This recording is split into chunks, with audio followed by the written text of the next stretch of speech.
ప్రతిఘటన టీవీకి స్వాగతం. క్షణక్షణం మీకోసం.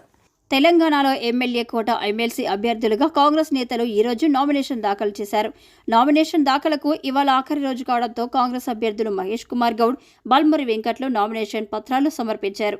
మరోవైపు బీఆర్ఎస్ తరపున నామినేషన్లు దాఖలు కాకుంటే ఓటింగ్తో పని లేకుండా వీళ్ల ఎన్నిక ఏకగ్రీవం కానుంది.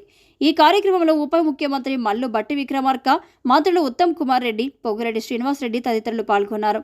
ఈ సందర్భంగా ఉత్తమ్ మీడియాతో మాట్లాడుతూ పార్టీలో కష్టపడి పనిచేసిన వారికి తప్పకుండా గుర్తింపు దక్కుతుందన్నారు. ఇందుకు మహేష్ కుమార్ గౌడ్, బల్మురి వెంకట్లు నిదర్శనమన్నారు. వీరు సుదీర్ఘకాలం పార్టీలో పనిచేస్తున్నారన్నారు. విద్యార్థి దశ నుంచే వారు కాంగ్రెస్ పక్షాన పలు ఉద్యమాల్లో పాల్గొనున్నారన్నారు. ఇప్పుడు వారి కష్టానికి, త్యాగానికి సరైన ఫలితం దక్కిందన్నారు. ఎమ్మెల్సీలు ఏకగ్రీవం అవుతాయని ఆయన ఆశాభావం వ్యక్తం చేశారు.